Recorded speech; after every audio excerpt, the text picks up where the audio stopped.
Olá, tudo bem? Eu me chamo Abraão Cerqueira, sou servidor público federal, lotado no Ministério da Saúde, e venho trazer para vocês alguns comentários a respeito do tema sobre mediação de conflitos. Bom, primeiramente nós temos que entender que a mediação de conflitos ela vem de tempos imemoriais da sociedade, porque ela surge como um substitutivo da força, um instrumento que visa a equilibrar as próprias relações sociais. E nos tempos atuais, como evolução desse processo, nós temos a questão da mediação judicial e da mediação extrajudicial.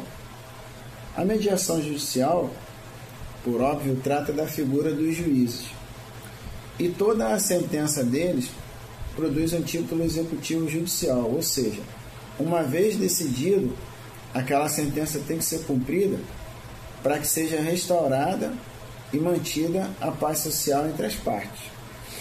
E essa sentença, ela pode ser inovada a depender da colhida de novos fatos a respeito do ocorrido, novas provas e novos fatos. O título executivo que decorre da mediação é o extrajudicial.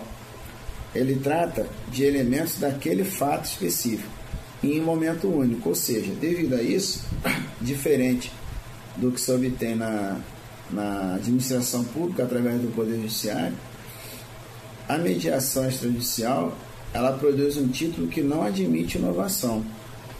Se você for tratar daquele assunto, uma vez estabelecida a mediação, seja através da conciliação ou da instituição de um termo arbitral, ele não admite inovação. Você teria que tratar numa nova arbitragem para tratar sobre fatos novos. Essa já é uma diferença trazida aí pela interpretação da própria legislação.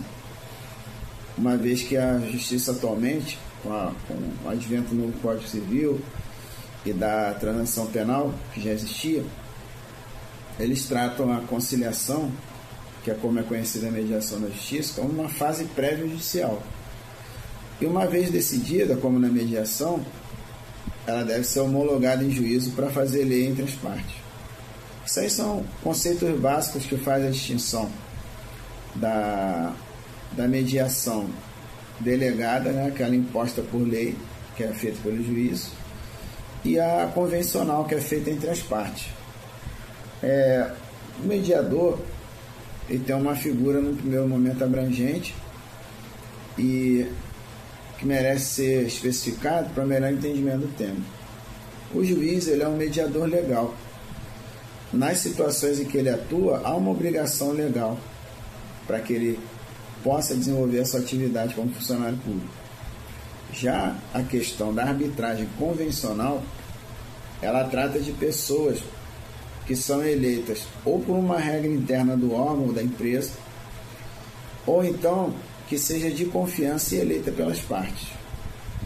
O mediador ele tem um papel fundamental na administração pública, porque geralmente ele é o chefe imediato, é o chefe que lida, né, com as pessoas no seu dia a dia, ou então um líder de equipe dentro do serviço público.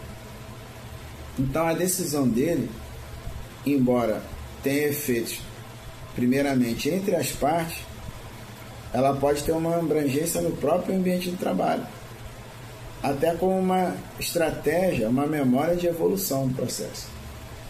É muito interessante também nós destacarmos que nessa questão da mediação, essa mediação pode envolver aspectos técnicos. Por exemplo, as partes não querem levar um assunto à justiça, mas querem preventivamente, a partir do momento do conflito, prevenir que ele retorne pelo mesmo motivo. Então é eleito um engenheiro quando se trata de obra, contador com alguma dúvida contábil, um advogado com relação à dúvida legal, enfim. Esta é um tipo de mediação que a gente pode chamar de mediação técnica, pois ela envolve um conhecimento técnico prévio de quem virá a ser o mediador desse conflito.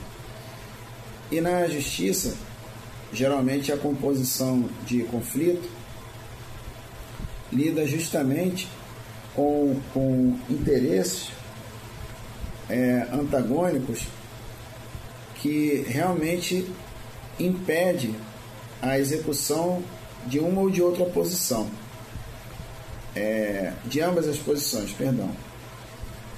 Isso é um impasse, é o que nós conhecemos como impasse. O dilema, ele tem uma diferença, por quê? Porque o dilema, às vezes, pode ser levantado com dois posicionamentos perfeitos, que execuíveis, que não trariam nenhum efeito negativo para a instituição. Mas aí acaba se tornando uma decisão desse mediador.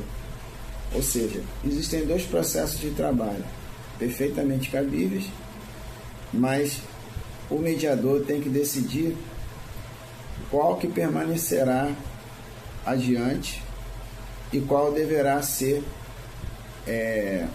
dispensado nesse momento. E é uma decisão que, a depender da posição do mediador, pode ser muito positivo ou muito negativo para a equipe. Na parte positiva, ela pode servir como um parâmetro de justiça que, numa primeira vez para uma equipe, já estabelece pelo menos um padrão inicial de como você demonstra a capacidade como mediador, nesse caso. É importante que esta decisão também atente ao interesse médio daquela coletividade, da equipe. Ou seja, ela tem que ter um efeito coletivo, ela não pode ficar distrito somente entre as partes. Porque o mediador, ele tem que ser imparcial e ele tem que trazer elementos que restabeleçam o fluxo normal de convivência entre as pessoas. Ou seja, pode influenciar positivamente em inibir a toxicidade, enfim, um ambiente de hostilidade e animosidade. E, com certeza, a função do mediador é fundamental, porque o mediador, ele tem que entender até onde aquele interesse conflitante ele é legítimo, ou seja, se ele está fundamentado dentro do projeto de trabalho ou se é apenas um interesse pessoal. Essa percepção tem que ser feita pelo mediador. O mediador também pode atuar como um bombeiro apagando um incêndio, né? Ele diminuir a importância do conflito, realçando a importância do posicionamento de cada parte. Ambas as partes vão se sentir acolhidas e ele vai conseguir, aos poucos, fazer a tal da conciliação, que eu havia dito antes. Então é muito interessante essa parte da mediação de conflito e a dinâmica dela, né? O tamanho do problema, que é dado ao problema, né? Influencia muito no resultado da mediação.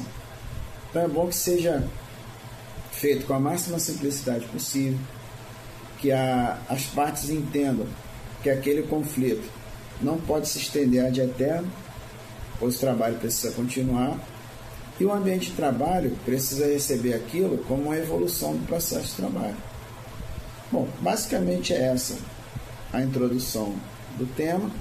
Espero que vocês tenham gostado, tenham colaborado de alguma forma, e fiquem atentos que podem ser o primeiro de muitos encontros. E aqui eu me despeço, pedindo que Deus abençoe vocês e desejando uma próxima oportunidade. Até já, abraço.